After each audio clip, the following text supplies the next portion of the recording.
उसकी महिमा के लिए गीत गाएंगे और उसके नाम को ऊंचा उठाएंगे।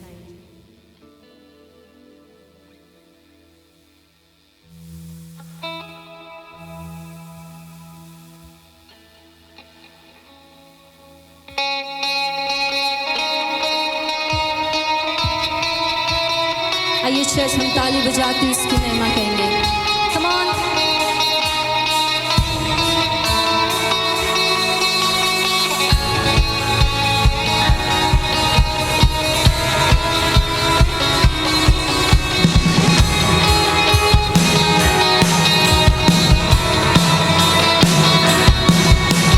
है जावेदा यीशु मसीहा, है जावेदा यीशु मसीहा, है जावेदा यीशु मसीहा, है जावेदा यीशु मसीहा, है जावेदा यीशु मसीहा, है जावेदा यीशु मसीहा, है जावेदा यीशु मसीहा, है जावेदा यीशु मसीहा। हम सभी ताली बजाते हुए इसकी महिमा करें।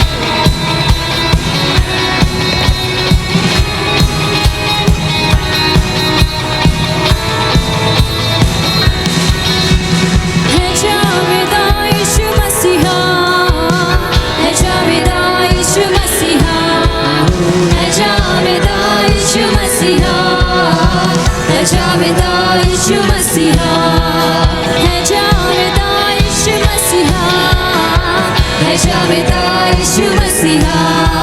है जावेदा यीशु मसीहा, है जावेदा यीशु मसीहा, है जावेदा यीशु मसीहा।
Hallelujah.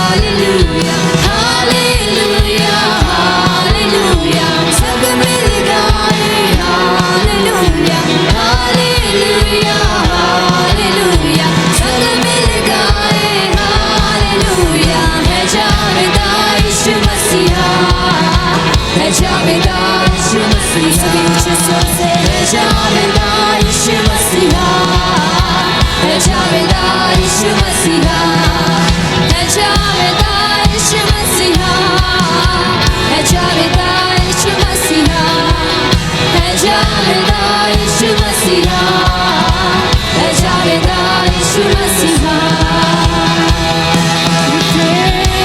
Jesus, धन्यवाद यीशु।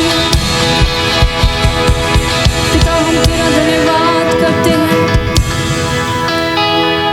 धन्यवाद हो यीशु राजा। We praise you Jesus। तुझसे इस जहां में कोई नहीं है प्रभु, तुझसे इस जहां में कोई नहीं है राजा, तू इकलौता परमेश्वर है।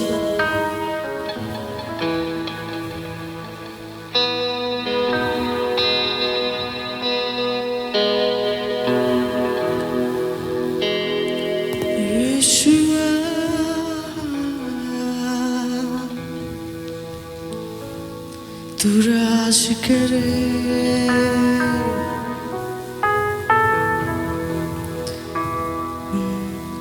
तू राज करे, तू राज करे, तू राज करे सारी दुनिया पे।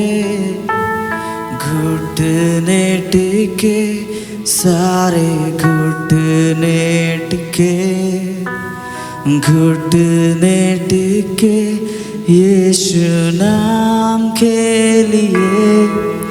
तू राज करे, तू राज करे, तू राज करे सारी दुनिया पे। घुटने टिके सारे घुटने टिके, घुटने टिके यीशु नाम के लिए।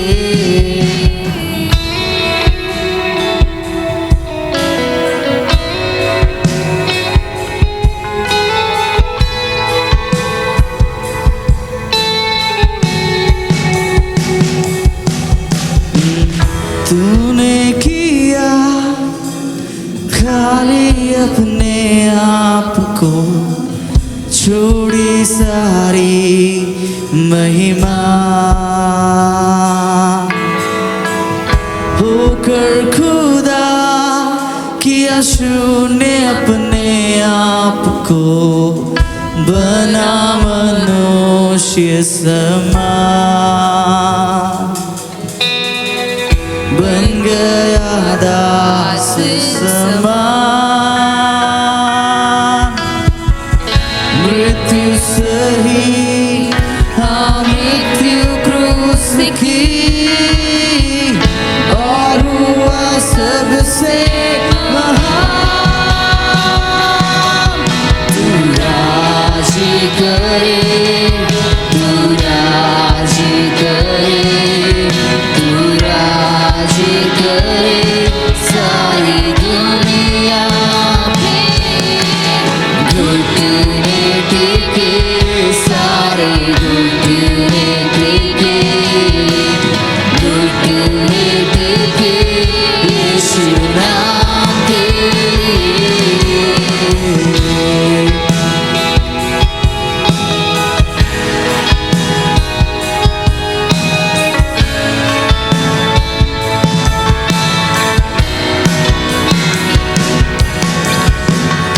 आसमानों में है स्थिर तेरा सिंहासन, पराक्रमी खुदा।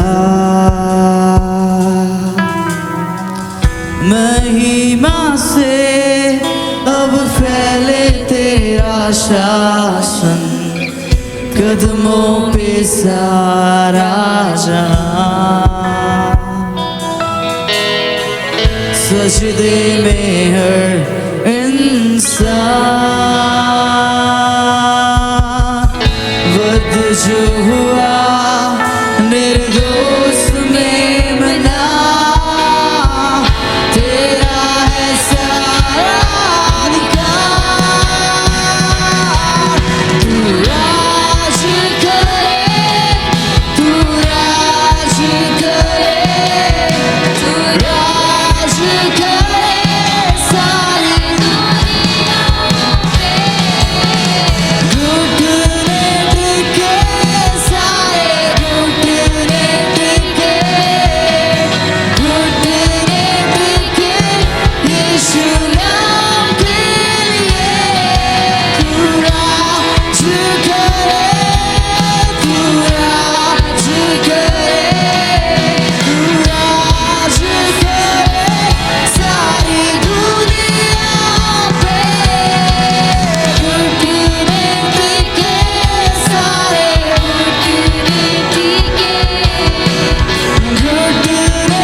यीशु तू ही है खुदा, जोर से घुटने टिके, सारे घुटने टिके, घुटने टिके यीशु नाम के।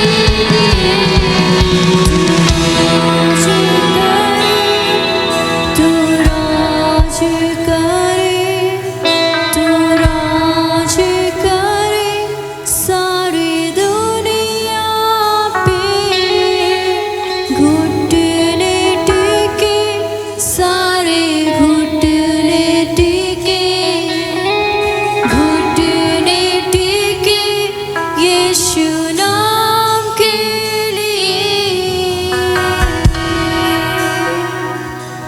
धन्यवाद, धन्यवाद हो यीशु, धन्यवाद।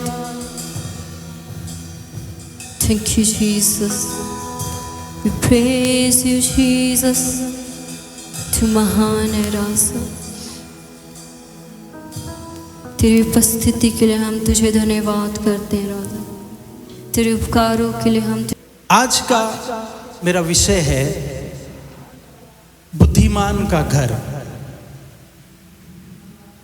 अगर आप लिख सकते हैं तो लिख सकते हैं, लिख लीजिए।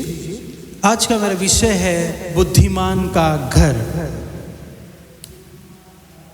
क्या आप लोग जानते हैं कि यहाँ पे जितने भी हम बैठे हैं, हर कोई घर को बना रहा है।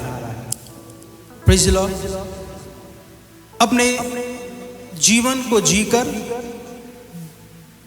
अपने दिन प्रतिदिन के जीवन को वो कैसा व्यतीत कर रहा है, कैसे वो चल रहा है, उसके आधार पर वो अपने घर को बना रहा है।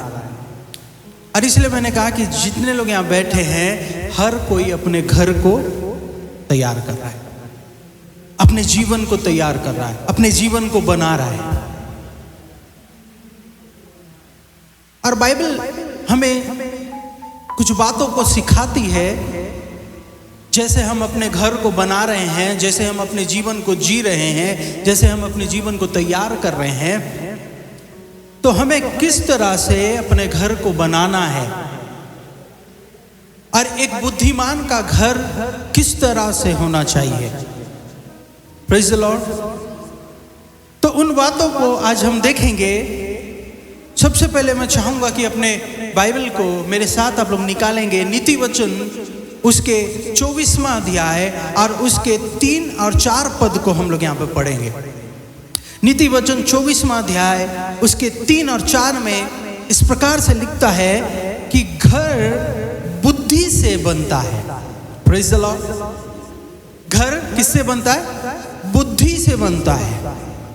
यहाँ पे बाइबल में कहीं पे भी हम इस तरह से नहीं पढ़ते हैं कि विश्वास से घर बनता है, या फिर एजुकेशन से घर बनता है, या फिर पैसे से घर बनता है, धन दौलत से घर बनता है। कहीं पे हम नहीं देखते, लेकिन यहाँ बाइबल में हम देखते हैं, बाइबल हमें सिखाती है कि घर बुद्धि से बनता है।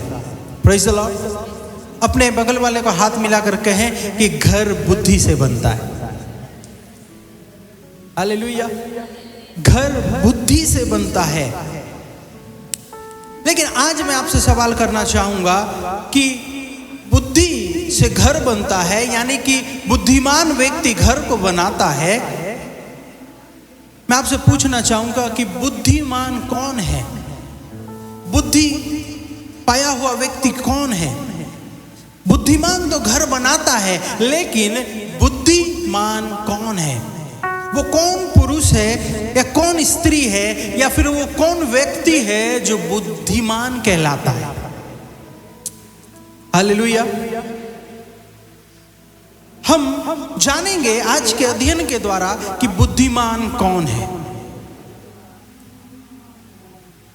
बुद्धि किसके पास होता है? Praise the Lord.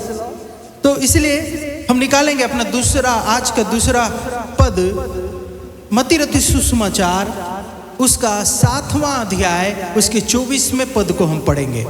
मत्ती रति सुसमाचार उसका 7वां अध्याय और उसके 24वें पद को हम पढ़ेंगे। 24 वहां पे लिखता है, इसलिए जो कोई मेरी ये बातें सुनकर उन्हें मानता है वह उस बुद्धिमान पुरुष के समान ठहरता है। हालेलुया। बाइबल क्या लिख रहा है यहां पे कि जो कोई बातों को, यीशु मसीह यहां पे कह रहे हैं कि जो मेरी बातों को सुनकर मानता है, जो मेरी बातों को सुनकर उस पर चलता है, वो कौन है? वो बुद्धिमान व्यक्ति के समान ठहरता है। हालेलुया।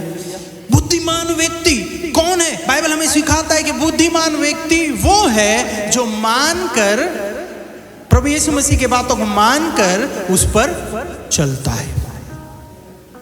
और बुद्धि और ज्ञान में यही अंतर है कि ज्ञान एक सूचना है, ज्ञान एक जानकारी है जो हमें प्राप्त होता है पुस्तक के द्वारा, कई प्रकार के बातों के द्वारा हम ज्ञान को प्राप्त करते हैं, सूचना को प्राप्त करते हैं, बातों की जानकारी को हम लेते हैं। लेकिन बुद्धि क्या है? बुद्धि मानना है। Praise the Lord. बुद्धि मानकर उस पर चलना है। ज्ञान केवल एक सूचना, जानकारी, लेकिन बुद्धि मानकर चलना है। आमीन। बुद्धि मानकर चलना है। आप क्या सुनते हैं, आप क्या देखते हैं, ये ज्ञान नहीं मेरे प्रिय। लेकिन ज्ञान ये है कि आपके सुने हुए बातों को, आपके देखे हुए बातों को, आपने जिन बातों को जाना है उन बातों पर आप चलते हैं, उन बातों को आप मानते हैं, उसे बुद्धिमान कहा जाता है। और वो घर कौन बनाता है? जो बुद्धिमान है। घर कौन बनाता है? जो बुद्धिमान है। मेरे प्रियो, हम मसीह लोग केवल जानकर, सुनकर चुपचाप बैठने के लिए नहीं बुलाए गए हैं। हम मसीह लोग केवल जानकर चुपचाप रहने के लिए नहीं बुलाए गए हैं, परंतु बाइबल हमें सिखाती है कि हमें केवल सुनने वाला नहीं, परंतु हमें करने वाला होना है। हमें सुनकर चलने वाला होना है। और जो चलता है, जो मानता है, वो ही बुद्धिमान व्यक्ति है। वो ही व्यक्ति बुद्धिमान कहलाता है। मेरे प्रियो,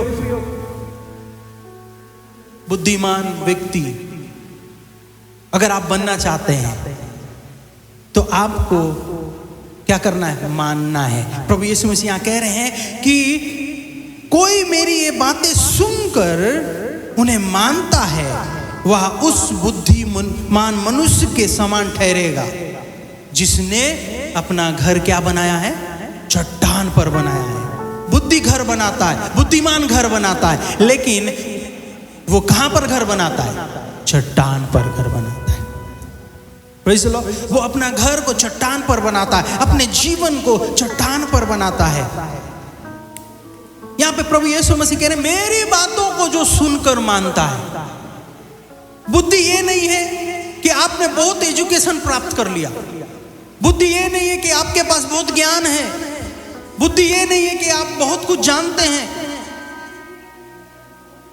दुनिया के नजर में बुद्धिमान वो है जो बहुत ज्यादा नॉलेज रखता है, बहुत ज्यादा ज्ञानवान है, बहुत डिग्रियां को हासिल किया है। नहीं मेरे प्रियो, बाइबल के आधार पर बुद्धिमान वो है जो यीशु मसीह की बातों को मानता है, जो बाइबल के कही हुई बातों पर चलता है, बाइबल के सिखाए हुए बातों को अपने जीवन में लागू करता है। वो बुद्धिमान व्यक्ति है।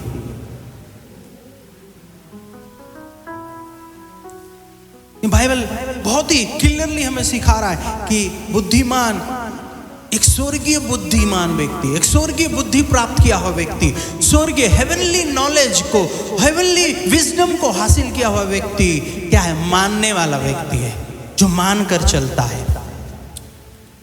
Praise the Lord. बुद्धि मानकर चलना है, बुद्धि सुनकर मानना है, बुद्धि अपने जीवन में अनुसरण करना, लागू करना है। Hallelujah, praise the Lord, praise the Lord.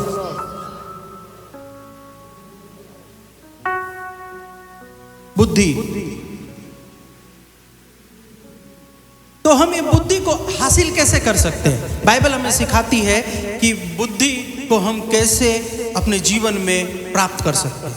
एक स्वर्गीय बुद्धि,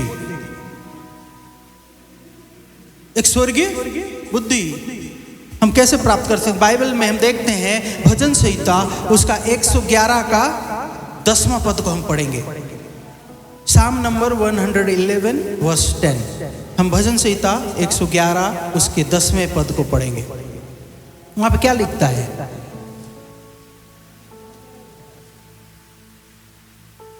वहां पे लिखता है कि बुद्धि का मूल यहोवा का भय है।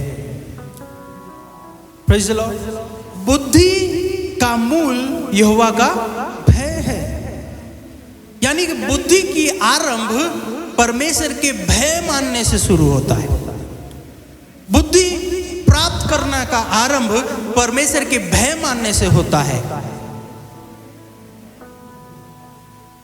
बुद्धि यदि आपके जीवन में आपको प्राप्त करना है, एक स्वर्गीय बुद्धि को आपको ग्रहण करना है, मेरे प्रियो, आपको परमेश्वर के भय मानने से आपको आरंभ करने की आवश्यकता है। क्योंकि बाइबल कहता है कि बुद्धि का आरंभ परमेश्वर के भय मानने से है, परमेश्वर के भय मानने से है। मैं आपसे पूछना चाहूंगा कि भय मानना क्या है?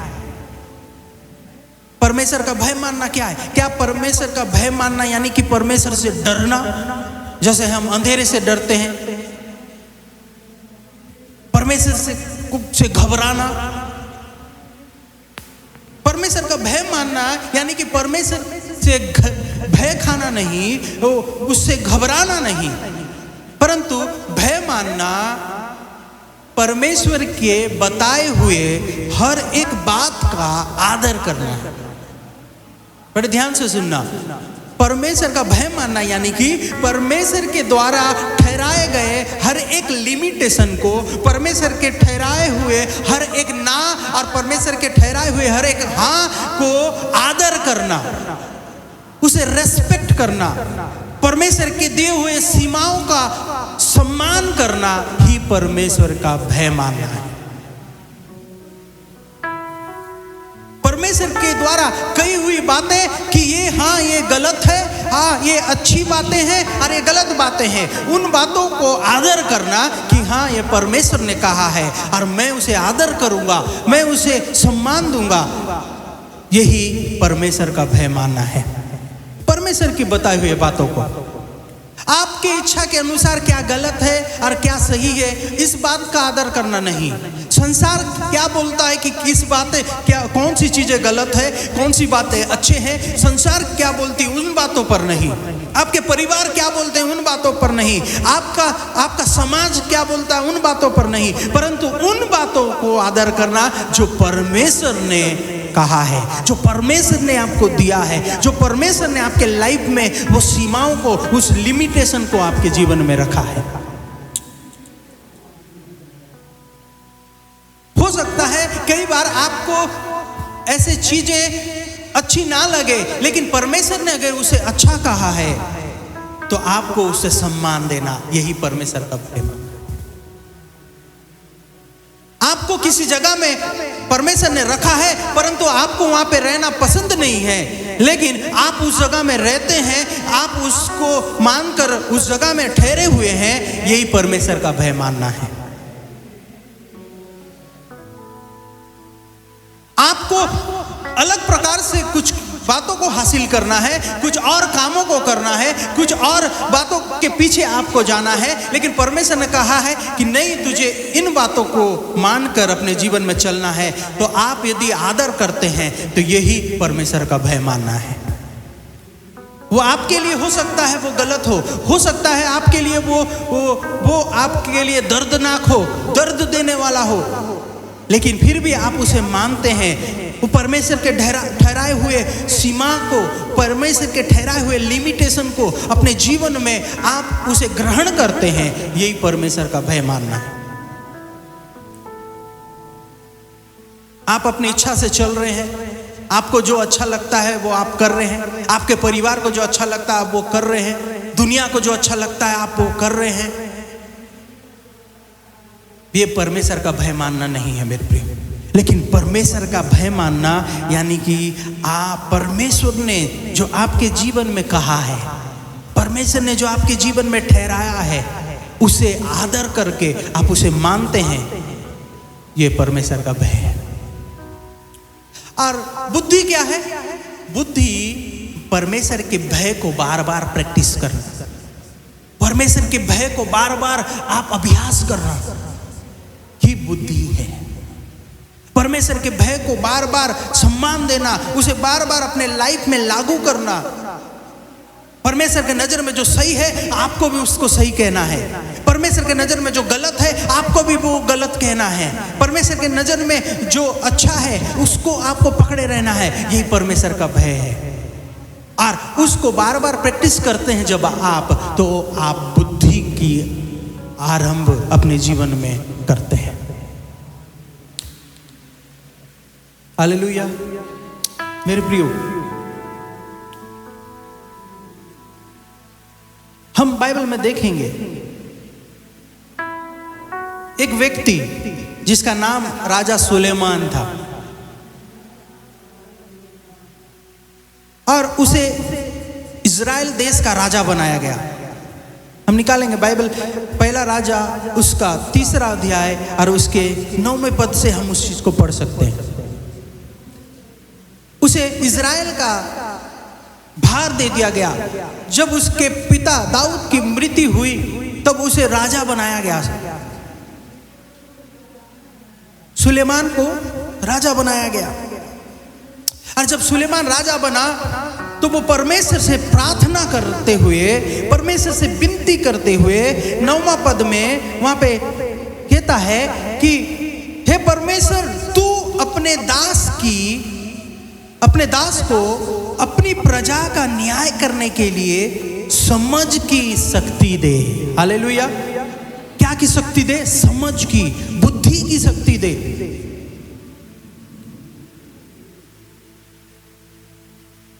यहाँ पे दाऊद सुलेमान राजा यहाँ पे बुद्धि को मांग रहा है परमेश्वर से, और बुद्धि को मांगने के द्वारा सुलेमान राजा अब पहले ही अपने आप को क्या ठहरा रहा है? सिद्ध कर रहा है कि वो बुद्धिमान है। क्योंकि जो बुद्धि को परमेश्वर से मांगते हैं ये साबित करते हैं कि वो बुद्धिमान है। लेकिन जो सोचते हैं कि नहीं मैं बुद्धिमान हूँ, मुझे बुद्धि की जरूरत नहीं है, मैं बहुत ज्ञानवान हूँ, मुझे सब आता है, ऐसे सोचने वाले वो साबित करते हैं कि वो बुद्धिमान नहीं परंतु मूर्ख है। लेकिन जो मांगता है वो साबित करता है कि वो परमेश्वर का भय मानता है और वो बुद्धिमान है। Hallelujah, praise the Lord. यहाँ पे हम देखते हैं सुलेमान राजा बुद्धि को मांग रहा है। क्या को मांग रहा है? बुद्धि को मांग रहा है। इस और तब 11वें पद में 10वें पद में हम पढ़ते हैं, वहां पे लिखता है कि उसकी प्रार्थना से परमेश्वर क्या हो गए? प्रसन्न हो गए, खुश हो गए। वहां लिखा है कि इस बात से प्रभु प्रसन्न हुआ कि सुलेमान ने ऐसा वरदान मांगा है। ऐसा वरदान मांगा है? बुद्धि का वरदान। और 11वां पद में लिखता है कि तब परमेश्वर ने उसे कहा, इसलिए कि तूने यह वरदान मांगा है और तू ना तो दीर्घायु और ना धन और ना शत्रुओं का नाश मांगा। यहाँ पे परमेश्वर सुलेमान से कह रहे हैं कि तूने अपने लिए लंबी उम्र नहीं मांगी, तूने अपने लिए धन दौलत नहीं मांगा, तूने अपने दुश्मन को मारने के लिए उनका प्राण नहीं मांगा, लेकिन तूने क्या मांगा? बुद्धि का सामर्थ्य को मांगा, बुद्धि के वरदान को मांगा। इसलिए परमेश्वर क्या कह रहे हैं कि 12वां पद में कि मैं तेरे वचन के अनुसार तुझे क्या दूंगा, तुझे बुद्धि दूंगा। मैं तेरे वचन के, तेरे शब्द के अनुसार, तेरे प्रार्थना के अनुसार मैं तुझे बुद्धि दूंगा।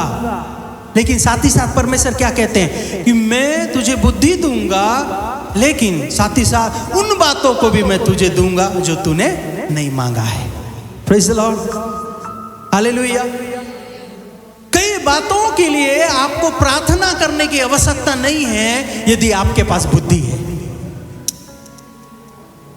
यदि आपके पास बुद्धि है, कई बातों के लिए आपको प्रार्थना करने की आवश्यकता नहीं है, क्योंकि अपने आप बुद्धि उन बातों को आपके जीवन में लेकर आएगा।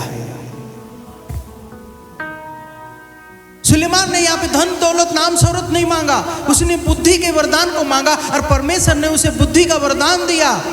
और हम देखते हैं कि हर एक बातें सुलेमान के पास थी, धन दौलत नाम शौहरत हर एक चीजें उसके पास थी। मेरे प्रिय, कई बार हमें दूसरी बातों को प्रार्थना करने से बढ़कर हमें बुद्धि के लिए प्रार्थना करने की आवश्यकता है। अगर मैं उल्टा कहूं, यदि हम बुद्धि को ना मांगे और दूसरी बातों को मांगे, प्रभु मुझे ये दे दे, प्रभु मुझे वो दे दे, प्रभु मुझे पैसा दे दे, मुझे नाम दे दे, अगर हम उन बातों को मांगेंगे, लेकिन हम देखेंगे कि आगे चल के क्या होगा, हमें बुद्धि की कमी होने के कारण उन बातों को हम वापस खो सकते हैं। मैं एक व्यक्ति को मैंने इंटरनेट में देखा जो क्या खेलने गया था, कौन बनेगा करोड़पति। कौन बनेगा करोड़पति में जाकर उसने सवालों का उत्तर दिया और कई लाख रुपए उसने जीत कर आया। और जीत कर आने के बाद वापस 4 से 5 साल के बाद वापस वो दूध बेचने लगा, वापस उसी स्थिति में वो आ गया। क्यों? क्योंकि उसे वो पैसे जो उसने जीते थे उसको उसने सही से इस्तेमाल करने के लिए उसके पास बुद्धि नहीं थी। इसी प्रकार से एक लॉटरी जीत खेलने वाला व्यक्ति भी लॉटरी जीत तो जाता है, लेकिन 4 से 5 साल के बाद फिर से उसके जीवन में वो उसी स्थिति में आ जाता है, उसी स्थान में आ जाता है, क्योंकि उसके पास बुद्धि की कमी है। मैंने कई लोगों को देखा है अपने जीवन में, और मैं कई लोगों को जानता हूं जिन्होंने अपने सेवा का जीवन को क्या कर दिया, बर्बाद कर दिया। जिन्होंने अपने सेवा के लाइफ को बर्बाद कर दिया, अपने मसीह जीवन को बर्बाद कर दिया। इसलिए नहीं कि उनके पास विश्वास की कमी थी, परंतु इसलिए कि उनके पास बुद्धि की कमी थी।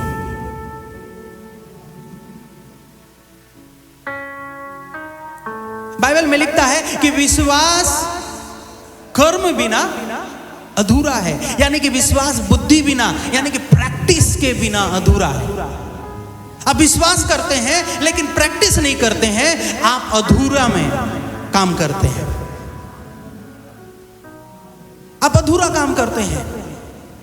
यदि आप अपनी स्कूटी में पेट्रोल डालेंगे, चाबी चालू कर देंगे और उसमें बैठ जाएंगे और बोलेंगे कि नहीं अब ए स्कूटी मुझे घर पहुंचा दे, तो क्या आपका स्कूटी आपको घर पहुंचा देगा? नहीं। आप बोलेंगे पवित्र आत्मा मुझे घर पहुंचना है आज, क्या ऐसा होगा कि आप घर पहुंच जाएंगे? नहीं, आपको उस स्कूटी को चालू करना पड़ेगा और ऑन करके आपको चलाकर आपको घर तक आना पड़ेगा। पवित्र आत्मा आपकी रक्षा करेगा, हर एक खतरा मुसीबत से बचाकर आपको घर तक लाएगा, लेकिन आपको गाड़ी चलाना पड़ेगा। मेरे प्रियो, हमें बुद्धिमान होना है, केवल विश्वास करने वाला नहीं, परंतु प्रैक्टिस करने वाला, अभ्यास करने वाला। यीशु मसीह ने कहा कि जो सुनकर मानता है, प्रेज़ द लॉर्ड, हमको मानने वाला होना है। परमेश्वर के पास आपके लिए बहुत योजनाएं हैं, बहुत सारे प्लान्स हैं, लेकिन साथ ही साथ याद रखिए कि परमेश्वर के पास सिस्टम है, परमेश्वर के पास एक प्रणाली है, एक तरीका है। परमेश्वर के पास आपके लिए अच्छी योजनाएं हैं, लेकिन वो योजना को आप कभी भी देख नहीं पाएंगे, उस योजना को आप कभी भी चख नहीं पाएंगे, लेकिन यदि आप उसके सिस्टम को नहीं समझते, आप यदि उसके प्रोसेस को अगर आप नहीं समझते हैं तो मेरे प्रियो, आप कभी भी उसकी योजना को आपके जीवन में पूरा होते हुए नहीं देख पाएंगे। क्योंकि परमेश्वर आपके मंजिल पर ज्यादा इंटरेस्ट नहीं है, परंतु आपके जीवन पर वो ज्यादा इंटरेस्ट है। वो आपके कैरेक्टर पे ज्यादा इंटरेस्ट है। आपकी योजना को वो आपके लिए, वो उसके पास योजना तो है, लेकिन वो चाहता है कि आप उसके सिस्टम को समझें, उसके प्रणाली को समझें, उसके तरीके को समझें।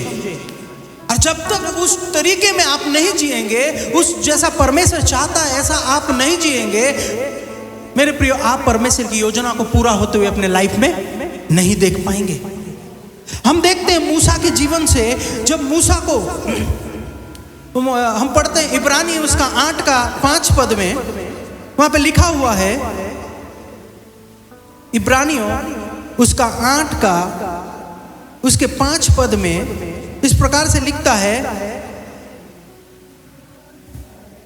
वे स्वर्ग में की वस्तुओं के प्रतिरूप और प्रतिबंध की सेवा करते हैं, जैसा, ध्यान से सुनना, जैसा मूसा तंबू बनाने पर था, जैसा मसीह तंबू बनाने पर था, तो उसे क्या दिया गया? चेतावनी दिया गया कि देख, जो नमूना तुझे पहाड़ पर दिखाया गया था, उसी के अनुसार तू तंबू को बनाना। यानी कि जैसा तुझे सिस्टम दिया गया था, जैसा तुझे इंस्ट्रक्शन दिया गया था, जैसा तुझे नमूना दिया गया था, एग्जाम्पल दिया गया था, उसी के अनुसार ही बनाना। मूसा को वार्निंग दिया जा रहा है, चेतावनी दिया जा रहा है कि उसी के अनुसार ही बनाना। आप यदि बाइबल में देखेंगे, हर जगह पे आप देखेंगे कि परमेश्वर के पास एक पैटर्न है, एक तरीका है काम करने का। अगर आप चाहते हैं अपने जीवन में कि परमेश्वर की योजना आपके लाइफ में पूरा हो, तो परमेश्वर के सिस्टम को, परमेश्वर के तरीके को आपको समझना है, आप उसके अनुसार मान कर चलना है। याद रखना कि यहोवा का एक ही शिक्षक था, कौन था? यहोवा यीशु। लेकिन आप जानते हैं कि अंतिम में उनका रिजल्ट क्या हुआ? कि जो मांगता है वो सुनना राजा और अफसील का पिता एक ही था, लेकिन उनके अंत आप जानते हैं क्या हुआ? सिर्फ मान कर चलना, उसके सिस्टम को समझना बहुत ही बुद्धिमान व्यक्ति ने भी घर बनाया और बुद्ध व्यक्ति ने भी घर बनाया, लेकिन उनका घर का पर्दा तब हटा जब आंधी और तूफान आया। हर कोई यहाँ पे घर बना रहा है, लेकिन याद रखे, तूफान आएगा, परेशानी आएगी, टेंशन आएगा, परेशानी आएगी, तब पता चलेगा कि आपका घर आपने चट्टान पर बनाया है या फिर बालू पर बनाया है। अगर आप बुद्धिमान हैं तो आप अपने घर को चट्टान पर बनाएंगे, अगर आप मूर्ख हैं अपने जीवन को बालू पर बनाएंगे। हर एक परेशानियां और टेंशन और परेशानी आएगी और आप गिर जाएंगे, आप गिर जाएंगे।